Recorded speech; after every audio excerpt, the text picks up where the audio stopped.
Hello, welcome back again with me Iqbal Hanur. Seperti biasa, kali ini kita akan membikinkan sebuah video yang berbeda, yaitu bagaimana macro economy update. Dan tentunya ini akan menjadi sebuah playlist baru saya terkhusus untuk macro economy update. Ya, ini kita fokuskan untuk IHSG dan data-data global ya. Nanti untuk video misalnya untuk analisa teknikal dan segala macamnya itu kita akan terpisah. Ya, tapi ini bukan news sih, tapi sebagai macro update, sebagai aware untuk kita bersama, yang mana saya ngeliat di sini ada potensial untuk IHSG kita tuh bisa mulai rebound ya, atau mulai kembali naik untuk di IHSG kita. Cuman saya di sini ada beberapa hal yang ketika saya melihat youtuber-youtuber lain, data-data di luar sana yang mereka tidak ada ya melihat sesuatu hal yang mungkin mereka tidak kesadarin. Dari mana itu Pak Iqbal? Nanti saya akan tunjukkannya itu di akhir sesi video saya ini ya. Mungkin di akhir-akhir sekitar 5 menitan terakhir video ini bakalan saya tunjuk lah kemana. That's why kenapa The Fed kita ketahui ini sering menunda suku bunganya, selalu membuat sebuah data yang untuk nge-hold their punya interest rate atau suku bunganya. Nah, mungkin untuk teman-teman yang bertanya, Bang Iqbal saya belum ngerti makroekonomi ini. Nanti saya bikin video untuk Dasara dan di playlist terbarunya. Oke, kita langsung fokus untuk membahas bagaimana makroekonomi kita yang potensial ini akan ngebikin IHSG itu bakalan sedikit ada rebound. Nah, ya. Sebenarnya teman-teman di sini ya, kita bisa melihat di sini bahwa ya untuk dari data makroekonomi kita sendiri gitu.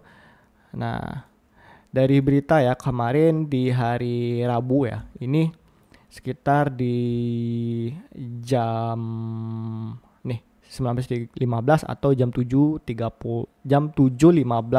waktu Indonesia Barat atau GMT plus 7, ini ada ADP non-farm employment change, yang mana ini sangat jauh di ekspektasi pasar, yang mana di data di pasar itu datanya ekspektasinya adalah 99.000. Dan ternyata di sini datanya keluar yaitu 33.000. So ini benar-benar untuk bad untuk US dollar, dan ini good sebenarnya untuk opportunity risk on market ya, market-market yang berisiko seperti di saham maupun di cryptocurrency seperti di Bitcoin. Nah, bisa kita lihatnya forecastnya itu 99.000 dan actualnya 33.000, yang data sebelumnya itu 29.000. Ini benar-benar ya kok jauh ya jatuhnya ya. DFI ya, ini sebenarnya USADP ini sebenarnya bukan data resmi dari The Fed ya. Ini bukan merupakan data resmi dari The Fed, tetapi ini merupakan sebuah data dari sebuah badan penyelenggara swasta. Saya lupa tuh nama badannya itu apa. Yang penting itu merupakan data yang dipercayai oleh para hedge fund atau funding di Amerika ataupun global. Itu mereka ngelihat dulu nih data ADP-nya seperti apa, karena ini data ADP ini sekitar 1 sampai 4 hari sebelum data NFP itu keluar ya, non-farm payroll itu keluar. Ya, data ADP ini dulu dia keluar karena si badan ADP ini mereka itu mensurvei dengan gaji-gaji yang ada ya, pegawai-pegawai swasta yang ada di Amerika Serikat. Misalnya mereka kan di Amerika tuh ada 4 juta pekerja swasta, jadi mereka menilai gaji-gaji mereka di situ. Dan juga beberapa hal lainnya yang perlu mereka riset sehingga bisa mengeluarkan data ini. Dan yang mana ini datanya sebenarnya ini aktualnya kok bisa jatuh sampai ke 33.000. Nah, forecastnya ini kan seharusnya 90.000 nih. Setidaknya 80.000-an lah ya kan. Ini masa 33.000, artinya di sini ada ya NFP atau data ketenaga kerjaan di sektor pertanian yang benar-benar drastis mengalami penurunan yang sangat jauh. Sehingga ini pasar mengekspektasikan ini untuk pemotongan suku bunganya itu jadi lebih cepat, bahkan 3 kali.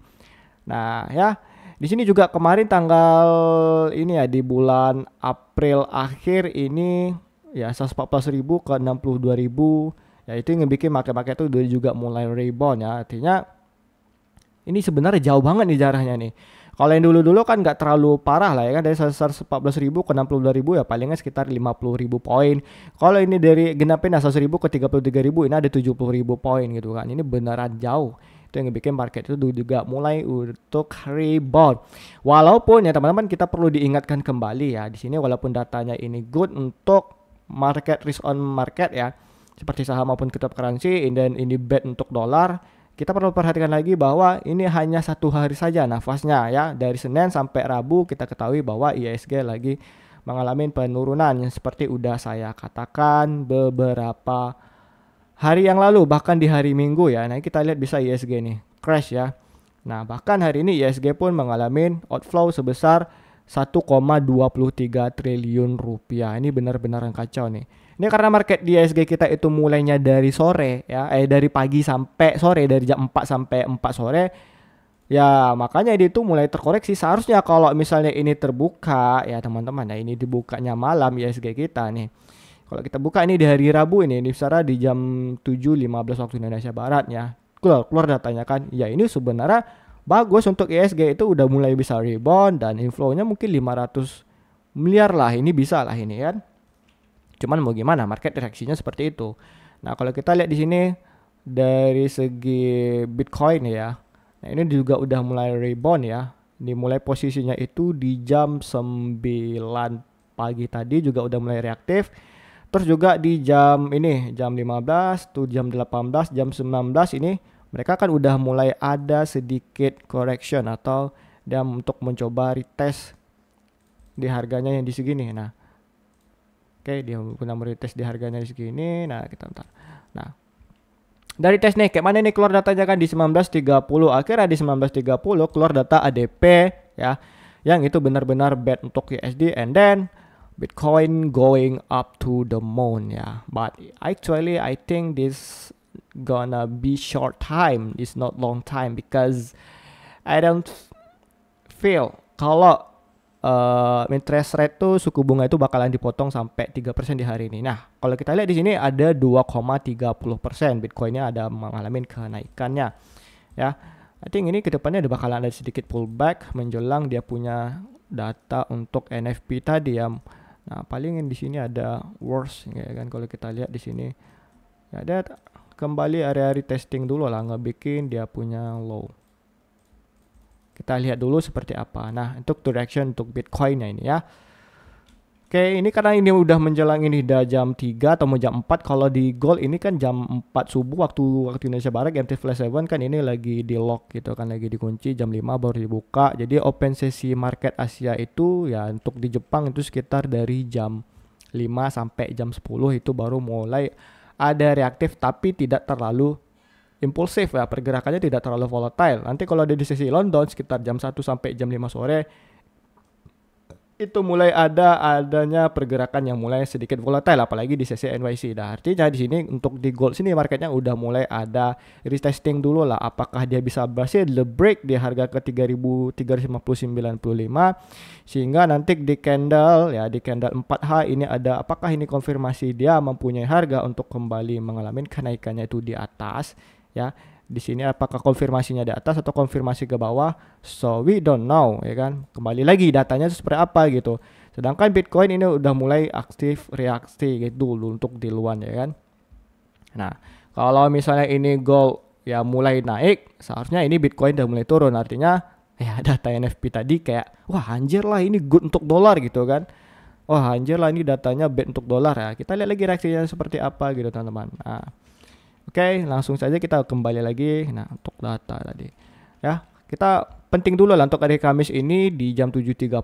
Nah, seharusnya ini untuk IHSG ya. Kalau kita lihat dengan data yang seperti ini, yang benar-benar kayak yang lain udah mulai ngikut rebound ya. Seharusnya IHSG ini dengan adanya data tadi yang mulai ada positif untuk risk aset, seharusnya ini IHSG mulai ada rebound ya. Kemarin kan saya bilang nih, mulai dari hari Senin lah ya. Ini bakalan IHSG bakalan sideways dulu sampai ke atas, dan ini juga udah ada mulai ya usaha penutupan gapnya walaupun tidak sesempurna lah di hari Rabu ini. Mulai ada penutupannya cuman tidak sempurna lah penutupannya gitu. Untuk secara candle kan 4H gitu atau H4 belum candle daily-nya. Nah, di sini teman-teman kalau kita lihat dari segi 4H-nya ya. Kita di sini bisa melihat bahwa adanya ya, ini kita hapus dulu ya. Adanya di sini ada pola ya, ini namanya itu butterfly kan sub. Nah, apa sih kayak teman-teman tuh heran ini butterfly ini apa sih Bang? Nah, kayak gini polanya teman-teman ya. harmonic sebenarnya, harmonic pattern. Nah, bisa kita lihat di sini. Nah, mungkin teman-teman yang belum mengenal harmonic patternnya bisa dilihat lah yang model-modelannya kayak gini lah. Yang mana kalau kita lihat di situ ada higher high, higher low, lower high, tapi dia berbentuk pattern gitu. Yang bisa kita lihat itu diukur dari segi resisten maupun di bagian supportnya. Nah, seperti ini kita bisa melihat bullish ya. Ini ada bat, ini ada crab, kepiting, ada butterfly gitu kan. Ini saya lupa nih nama kedua benda inilah ya. Oke, nah untuk di IHSG tadi sebenarnya kita bisa lihat di sini ada pola ya. Bullishnya. Nah, di sini ya. Nah, di sini kita bisa melihat nih. Jelas saya gambar enggak? Nah ya. Ini bisa kita lihat di sini ada bull, but actually semoga itu sebuah konfirmasi. Nah, seperti ini. Ini mirip dengan yang ada di IHSG. Nah, kalau kita lihat di sini, nah versus ini. Walaupun di sini kita ngeliat di sini ada mulai ada rejection ya, di sini ada rejection kedua kalinya ya. Ya ada yang ketiga. Terus ini yang ketiga, ini yang ketiga. Harapan saya sebenarnya untuk IHSG besok ini adalah dia melanjutkan kenaikannya kembali ke atas gitu teman-teman, bukan dia ke bawah. Artinya dia ngebentuk wave terbarunya setelah dia ini ngebentuk dia punya struktur ya, pattern yang terbarunya gitu. Artinya dia harusnya ini 3 kali sentuh nih kan. Ya, dia kembali jatuh, dia naik, tuh ini kan. Yang ketiga ini semoga ditolak ya, seharusnya saya harapannya ini ya teman-teman, ini bisa kembali naik lah untuk IHSG ke depannya gitu. Nah, saya tandai dulu lah untuk area dia punya zone ya kan, zone resisten atau supply terbesar. Nah, kayak gini lah teman-teman. Harapan saya seperti inilah untuk IHSG besok, artinya ini di sesi kedua besok. Ini IHSG kemungkinan bisa lah naik sekitar 1% lah, 1% atau nggak sampai 1% itu is okay menjelang data NFP tadi gitu. Kalau misalnya data NFP tadi ya turun ya, data NFP tadi ini mulai ada penurunan nih di Kamis di 7.30 ini ya. Ini udah ada mulai tanda penurunan gitu kan, atau sesuai ekspektasi pasar yang sebelumnya itu di 139.000, ekspektasi pasar 120.000, ternyata sesuai ekspektasi nih gitu kan, atau di bawah 120.000 misalnya 118.000 gitu kan. Nah, itu bisa ngebikin kita punya IHSG itu kembali rebound, konfirmasi dia untuk kembali naik.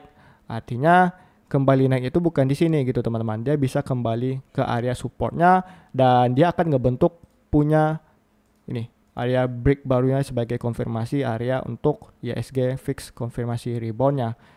Nah, di sini nanti lah ya. Intinya nanti di hari Kamis ini ya, di sinilah IHSG ini posisinya kembali ke sini dulu lah. Semoga nanti yang ketiga ini menjadi sebuah area rejection ya kan, atau area penolakan volume untuk IHSG itu kembali naik. Kembali lagi kita nunggu data FNP. Kalau enggak ini bisa kembali di reject lagi untuk suruh dia turun lagi. Kamu turun lagi lah, ngapain kamu naik gitu kan. Nah, kata pasar seperti itu. Nah, disinilah posisi candle untuk di hari Kamis nanti ini. Ya, kembali lagi kita menunggu datanya kembali.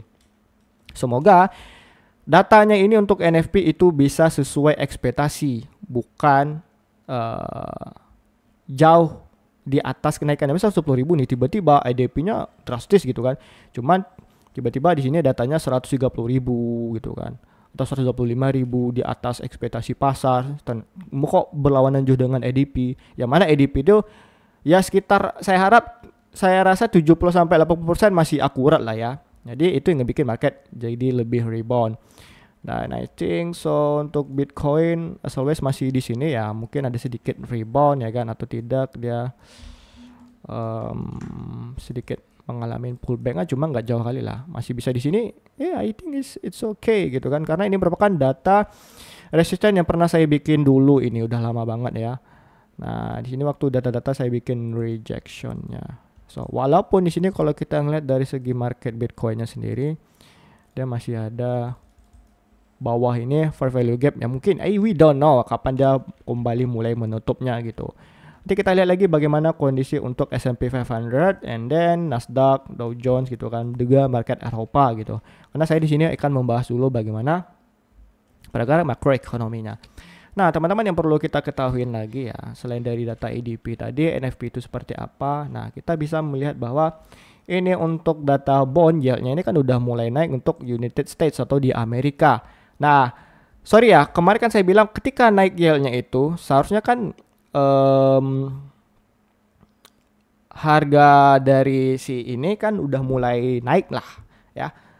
Kemarin seharusnya kayak miss nih sebenarnya saya ini kemarin. Saya bilang kalau misalnya yieldnya tuh naik ya, investor tuh udah mulai masuk bond. Seharusnya saya bilang kemarin itu udah mulai keluar dari bond, udah mulai masuk ke risking asset gitu kan.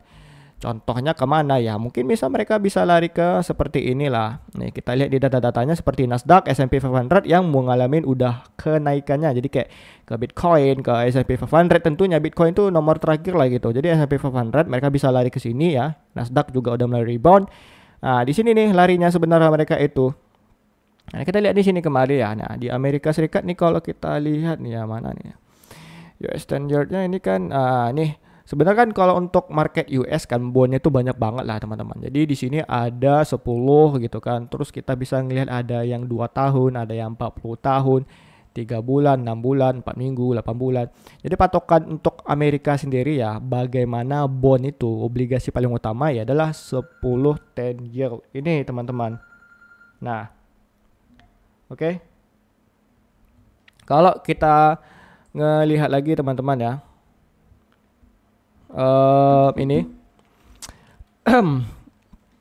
sebenarnya ya kalau kita ngebaca buku Securities Analysis dan bagaimana karakter The Fed tadi, mereka nggak peduli yang namanya kayak market saham Amerika ya kan, kayak market cryptocurrency atau risking asset orders gitu di luar bond obligasi. Mereka nggak peduli, fuck off lagi mereka.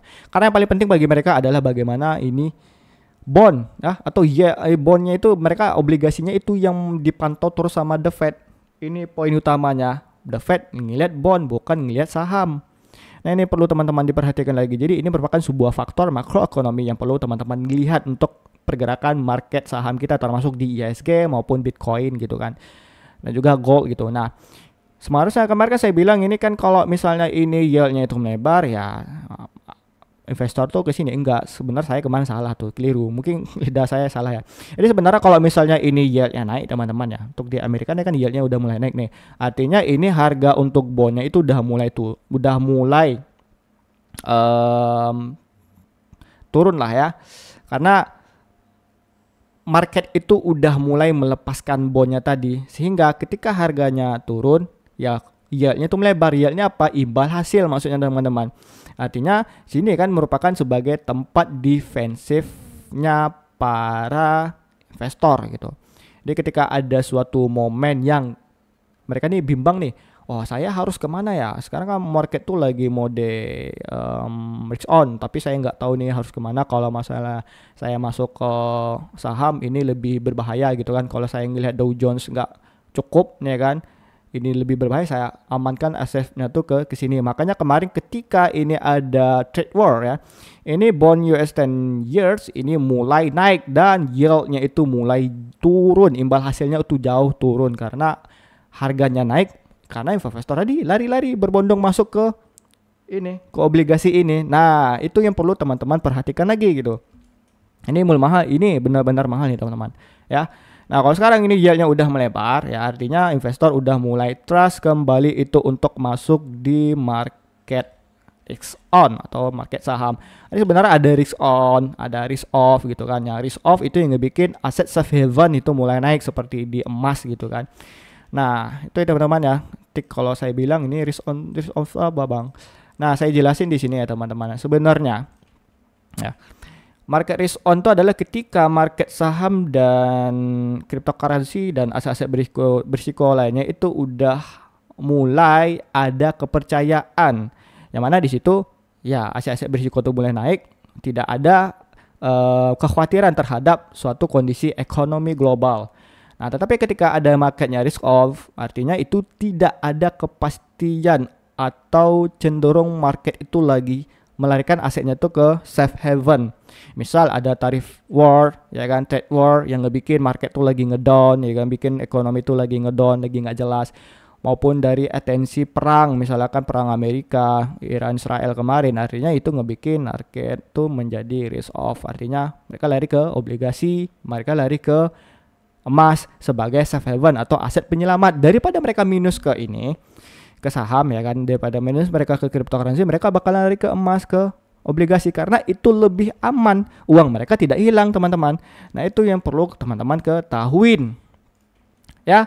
Nah, itu dia. Artinya sekarang kan lagi posisi risk on ya. Jadi ya untuk IHSG pergerakannya seperti saya bilang tadi ya, masih as always masih di inilah. Kita lihat dulu kembali datanya ya. Semoga masih sesuai ekspektasi gitu. Walaupun ada orang bilang, "Bang, ini 3 kali dipotong dia." Nah, kayak gini teman-teman cara yang lihatnya ya. Kalau kita lihat di sini dari apa ya? The Fed, kita bisa melihat dia punya ini ya, PDF waktu bulan Juni kemarin ya. Mana nih kemarin datanya ya?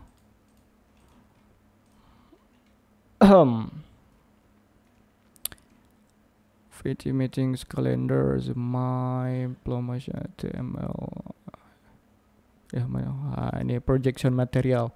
Nah, di sini kita bisa ngelihat bahwa ya, The Fed ya, ini dari para member FOMC atau para member The Fed itu mereka masih mengekspektasikan atau harapannya itu untuk memangkas suku bunganya itu sampai ke 3,9 BPS ya. Ini ya.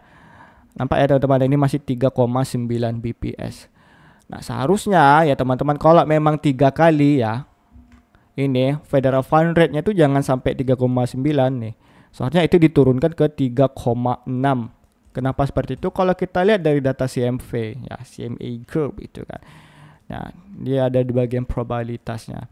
Di sini kita melihat bahwa ini masih persentase penahanannya itu di bulan Juli ini ya.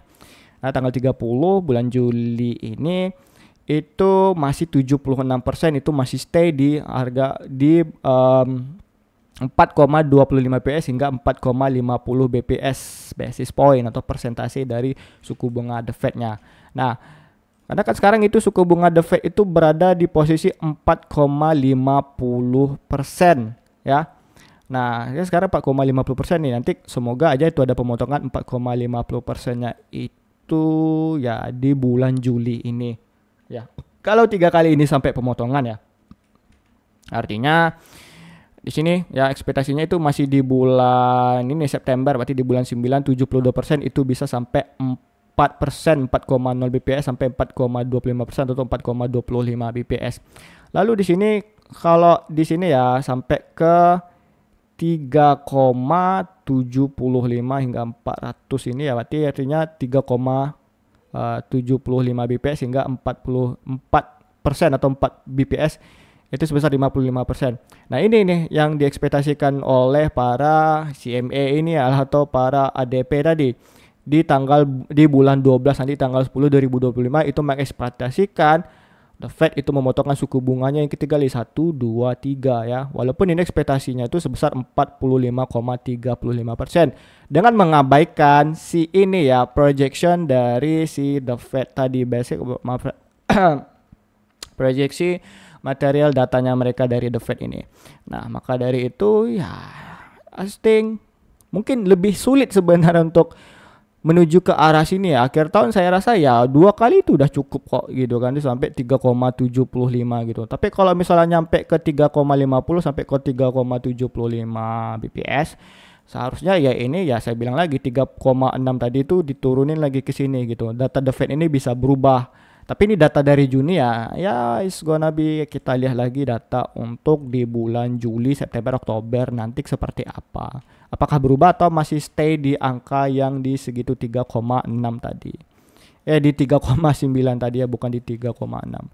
Apakah turun atau tidak ya, we will see data dari The Fed resminya, karena ini masih sebuah proyeksi sebuah badan ya. Walaupun ini sebuah acuan dari para fund-fund gede gitu. Nah, menurut saya ini ya teman-teman, kan I think ya kalau kamu ngeliat dari Instagram saya ini ya, di Di sini kamu ngelihat bahwa ya kalau Amrik ya ini ada data Pak Jo ya. Saya udah sering dengar ya kalau Amerika tuh bakalan nambah hutang ya kan. Saya bilang kalau Amrik nambah hutang ya, the Fed menahan suku bunganya lebih lama, tapi justru the Fed semakin memantau keadaan pasar. Karena bisa jadi pemangkas suku bunga dilakukan kalau ada case tertentu yang bikin the Fed dilema. Ya bakalan ada crash borrowing gitu. Sampai ini ada yang reply tadi ini teman saya ya. Nah, nantilah di sini saya bahas ya tentang cost of borrowing dan tentang yield ini kenapa bisa turun bang, seharusnya kan naik gitu. Nah di sini saya ada bikin di highlight indikator ekonomi ya. Kalau ya di sini nih, ini ada reasoning kenapa saya bikin ini teman-teman. Yang ini. Semakin melemahnya dolar sama dengan semakin sulitnya pemangkasan suku bunga oleh the Fed. Yang udah sering ngikutin saya sudah pasti tahu jawabannya dari awal tahun. Berarti itu video saya yang udah jauh-jauh banget teman-teman. Berarti itu nah di 1 bulan yang lalu di sini ya. Mungkin di bulan Mei atau di bulan April ini saya bikin ya. Dan itu yang ngebikin saya proyeksi saya terhadap Bitcoin crash itu terbukti ya. Dan nih saya juga udah ngomong di sini tentang kemauannya para Amerika itu sebenarnya terhadap cryptocurrency seperti apa dan terbukti lagi di sini. That's why kenapa ini merupakan proyeksi terbesar saya terhadap ekonomi event global itu yang udah ke-6 loh. Saya satu-satunya orang Indonesia yang berhasil menebak 6 kejadian ekonomi tergede itu. Nah, ini. Nanti teman-teman bisa lihat yang ini kelima dan tadi itu merupakan yang ke-6 yang ini ya. Yang 2 ini. Ya, kita bisa lihat lah di sini bahwa M2 money supply ya yang udah beredar di global itu udah terlalu gede, udah di atas 20.000 triliun US dollar di tahun 2024 2025 ini. Yang seharusnya kalau ini terlalu gede ya, terlalu banyak supply-nya ya it's gonna be fuck off ya buat negara Amerika yang tadi kayak orang udah mulai mengurangi ketergantungan terhadap dolar, ditambah nanti ada BRICS yang isu-isunya kita tahu mereka kapan ini mereka memaksakan untuk global itu menggunakan mata uang BRICS tadi gitu. Termasuk Indonesia dan China juga udah mulai menggunakan mata uang perdagangan masing-masing, menggunakan mata uang Indonesia, rupiah dan juga China gitu. Artinya ketergantungan terhadap dolar itu juga mulai dikurangin sehingga ini M2 money supply jangan sampai dia kembali melebar. M2 money supply ini melebar ketika the Fed memotong suku bunganya. Artinya itu uang mulai dicetak kembali. Karena kan orang udah mulai minjam uangnya ke bank-bank tuh. Jadi sebenarnya the Fed ini dilema tertambah kelakuan Trump kemarin yang bikin aduh gitu kan. Makanya ini The Powell sama si Trump itu mulai kayak bertumbuk-bertumbuk lah. Kita tunggulah Beyond ya atau MMA itu ringnya untuk bertumbuk mereka berdua tuh. Ya. Ini yang bikin sebenarnya the Fed itu dilema kayak mana lah nih mau dipotong ini BRICS-nya ada, ini M2 money supply-nya beredar gitu kan, dan juga kalau kita lihat apa namanya ya. Nah, nanti lah ini saya jelasinnya tentang BOJ nih. Nah, ini teman-teman nih. Sebenarnya M2 money supply itu apa? M2 money supply itu uang yang beredar di masyarakat termasuk uang yang berada di nilai deposito di bawah 1 tahun. Itu hitungannya. Ada kalau dia ada M1, M2, M3 gitu kan. M1 tuh mata uang kartal yang kita pakai itu ya, uang kertas. Nah, itu M1. M2 ini sebagai hitungan karena di sini merupakan uang yang ada kita pegang sama uang M2 plus M2 ya. M1 plus M2. M2 tuh jadi ini dengan uang yang ada berada di deposito di bawah 1 tahun ya kan, artinya uang itu masih liquid. Tapi kalau M3 itu uang-uang yang berada tidak liquid seperti di aset-aset properti gitu. Nah artinya M2 inilah sebagai patokan uang yang beredar di masyarakat sebagai liquid dan fix pasti sebagai perhitungan sama kayak di US 10 years tadi lah ya, jadi treasury tadi. Oke. Nah ini yang terakhir nih teman-teman yang perlu diperhatikan kembali, kenapa seharusnya ini the Fed tidak bisa memangkas suku bunganya sampai 3 kali menurut saya ya. Pertama yang ini kita lihat di sini bahwa ini dari BOJ interest rate-nya ya. Nih saya tekan plop gitu kan ya, walaupun di money stock naik dia turun ya. Kita lihat di sini ya. Nah, Japan interest rate-nya sekarang di posisi 0,50 ya. Nah, kok di series ini ke graphics mana nih tadi saya ke interest rate-nya turun. Nah, ini bisa kita lihat ya kalau di Jepang ya, mulai tahun 2001, nah ini 2001 nih kita lihat misal, sampai di 2023 ini ya. BOJ itu mempertahankan suku bunganya itu hanya 0%. Hanya 0%, bahkan negatif itu pernah. Tujuannya apa? Untuk menggrow ya, mereka punya pertumbuhan ekonomi tadi. Karena ekonomi Jepang tuh mereka pengen cepat lebih nge-grow, karena ya kita sama-sama tahu lah masyarakat Jepang tuh mereka lebih berbeda lah sama kita gitu. Jadi karena dengan efek pertumbuhan suku bunga tadi yang nol, yang pengennya mereka ini untuk nge-grow pertumbuhan ekonominya, akhirnya tertimbullah atau terciptalah yang namanya ya yen carry trade gitu kan. Terciptalah yen carry trade. Nah, jadi kayak mana nih teman-teman? Ya, simpel ya. Ketika ini yennya itu mulai turun kan nol nih. I borrow your yen gitu kan from Japan. Saya meminjam uang yen kamu dari Jepang. And then I invest to US dollar. Ya, to the Fed gitu kan. Saya minjam mata uang yen Jepang kamu, akhirnya saya invest ke Amerika. And then saya TP gitu kan dengan bunga Amerika sekitar 3% ya kan. 2% sampai 3%. Wah, untung loh. Kalau saya ngeletakin uang saya 100 miliar ya, saya pinjam nih uang Jepang nih 100 miliar kan, bunganya kan 0% tuh. Saya tukar ke dolar gitu kan.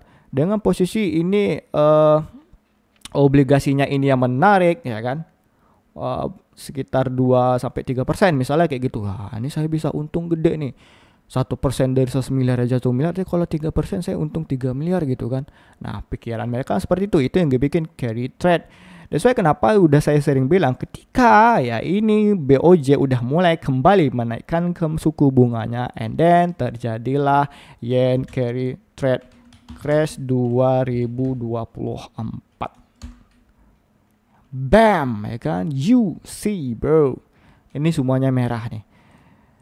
Ya, ini semuanya merah. And then kalau kita lihat dari composite dulu datanya yang ini teman-teman, ini yen carry trade tuh. Yang ngebikin Nikkei Jepang itu langsung crash 11% dan IHSG kita langsung crash selama 2 hari nih. Kalau kita lihat dari opening sampai low ini 2% dan sampai 2 hari ini kita minus 4%. Itu paling worst kita punya kejatuhan IHSG teman-teman.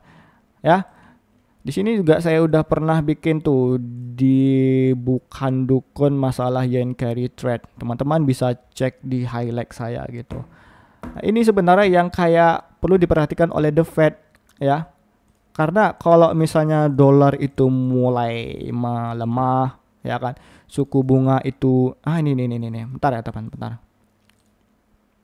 You see that I say to my teman-teman saya ya, kalau termasuk di grup Telegram saya dulu, kalau ini bakalan ada pembentukan really base drop ya kan, naik atau bikin drop ya, bikin base and then dia jatuh crash, dan terbukti kan gitu.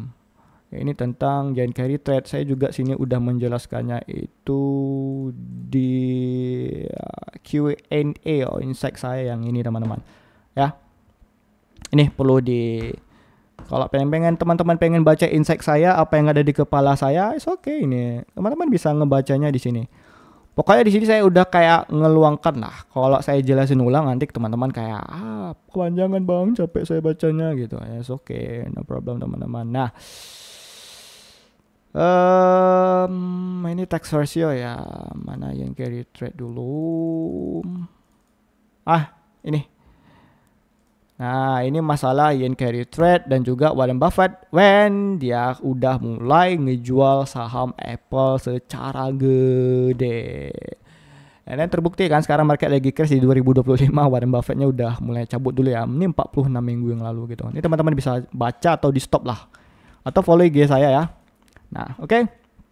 Jadi kalau misalnya ini naik, teman-teman misalnya kan ini BOJ menaikkan suku bunganya, otomatis carry trade itu bakalan boom, dunia bakalan hancur nih. Ketika dolar itu mulai turun, suku bunga udah mulai turun, yen ya, suku bunga ini mulai naik, yen Jepang mulai naik, Kayak mana loh orang yang udah banyak banget investor yang larikan uangnya ke dolar. Artinya ini bakalan ada crash atau penarikan massal. Ya, tahu nggak? Kalau ini dolar tiba-tiba ditarik paksa cabut dan untuk kepanikan pasar untuk kembalikan uangnya ke Jepang karena ini suku bunga belum naik, daripada mereka mending untung tipis lah, akhirnya cabut kan gara-gara suku bunga tuh dipangkas sampai 3 kali loh. Akhirnya ekonomi mulai crash, satu global loh hancur. Itu kenapa saya, walaupun ini dia bilang 3 kali, I think it's gonna be no, it's no, I said no. Saya masih berkutat bahwa the Fed ini sampai 3,9. Nah, dari para member FOMC sampai di akhir tahun ini di bulan Desember ya. Makanya saya berharap seperti itu, dan seperti itulah untuk proyeksi saya di akhir tahun ini. Oke, ini beneran daging ya teman-teman ya. Oke, and then ya itulah untuk pergerakan ISG. Kalau kita ngeliat dari S&P 500, ya, you know, ini masih ada gap, little gap. We don't know kapan dia mulai tertutupnya gitu. Kalau kita lihat di sini ya, cara dia punya garis Fibo misalnya kan teman-teman ya. Anggap nih saya ngambilnya di sini. Nah, sebenarnya dia ada di pucuk nih teman, hati-hati nih ya. Ya, di sini waktu ketika saya ngambil key level Fibo di peak sebelumnya itu yang berada nih kan 2 peak nih ya. Kita lihat nih ada rejectionnya 2 di sini, peak itu di Fibo 0,662 di 0,27, so nanti 0,79 ini udah tidak ada rejection, no sekali sama sekali, so I think ini bakalan berbahaya lah. So jadi ini mungkin ada sedikit kenaikan sebelum ada nanti kembali penurunan, I don't know gitu. Makanya saya lihat ISG kemungkinan ada kenaikan tapi nggak sampai 1% untuk di hari Kamis ini. Ngeliat lagi lah data NFP tadi. Ketika data NFP udah keluar, bakalan saya update lagi pergerakan ISG ke depannya. So, hati-hati untuk market down, euforia seperti anak-anak Bitcoin ya. Hati-hati kamu. Wah, kan udah turun kan? Nah, turun kan? You see that. Turun kan? Nah, hati-hati. Oke, kembali ke levelnya nih. Baru saya bilang tadi ya, harga di sini ya. Turun langsung kan? Oke lah. Baru sekitar 30 menit lalu. Ya, 30 menit lalu ya. Nah, nih kan. Turun kan? Nah, dari sini. Makanya orang-orang manggil saya itu Lord Market dan Dukun Saham. Bang, lu kenapa sih bang nggak sampai 1 juta follower bla bla segala macam, lu baru kenapa mulai sekarang? Ya karena saya kan baru munculnya tahun 2024 guys. Saya baru muncul 2024, bukan dari 2021 angkatan corona. Jadi momentum saya algoritma tuh nggak dapat kayak teman-teman influencer di luar sana gitu. Makanya teman-teman bantu saya, doakan saya itu lebih cepat nge-grow dengan cara sederhana. Follow media sosial saya Instagram, join di grup Telegram kita, dan juga bisa subscribe YouTube saya ini, share lah ke teman-teman kamu ya, karena saya as always bagi kamu tuh kayak gak ada loh orang saham mungkin kayak saya gitu yang membagikan makroekonomi secara update ke depannya gitu. Oke ya, bukannya saya sombong ya, cuman saya belum jumpa aja, mungkin teman-teman ada jumpa, cuman kayak karena rame jadi susah interaksi ya. Nah di sini lah, oke. Di sini juga saya tadi diskusi juga dengan Pak Jo tentang makroekonomi update juga. Nah oke. Adik saya mau bahas makroekonomi dulu ya, Antek. Next, besok setelah datanya itu keluar, di hari Kamis malam saya akan bahas bagaimana saham-saham kita yang kemarin dan juga Big Bang. Oke, juga makroekonominya. Oke, terima kasih semuanya. Ini hampir 40 menit. Ya, kembali lagi. Jangan lupa like, jangan pelit like-nya teman-teman. Karena saya butuh itu, saya butuh grow. Ya teman-teman, saya benar terima kasih. Kemarin yang udah ini nge-like sampai 10 orang lebih. And then, ya, kalau misalnya ada teman-teman lain yang mungkin kan pemula nih, ini kemana gimana ya, kamu kasih aja channel saya, karena kan kalau secara teknikal ya oke, orang masih bisa semuanya, fundamental oke, orang semua bisa, tapi secara makro, secara update narasi yang udah terbukti semuanya ucapannya tuh yang di saya ini, teman-teman bisa lah kasih link saya, link YouTube saya ke teman-temannya kamu gitu. Oke. Terus aktifkan notifikasi bell loncengnya biar nanti ketika saya update, ketika ada momen-momen penting ekonomi, saya bisa maksudnya kamu bisa nonton video saya ini. Jadi kamu tahu, oh kemana arahnya, harus gimana, seperti apa gitu. Harus tahu udah ngapain gitu. Oke teman-teman, terima kasih telah menonton video saya ini sampai di menit ke-40 ini. Dan semoga kamu tetap grow portonya ketika ISG kita turun ya. Saham PGO kita yang udah direkom di tele kita as always masih bertahan alias nge-grow ya. Ketina. Boom, masih naik, masih boom. Kenapa kok bisa nih Bang Ibal? Padahal kan saham-sahamnya 95% crash. Ya, karena ilmu saya tadi guys. Nah, contoh sederhananya apa? Yang baru saya jelasin selama 40 menit ini gitu ya. Terima kasih seperti biasa ya. Kasihlah komentarnya di bawah video ini ya, sebanyak-banyak mungkin ya yang udah nonton gitu ya. Terima kasih ya buat kamu semua. I love you and then ya, salam gacor.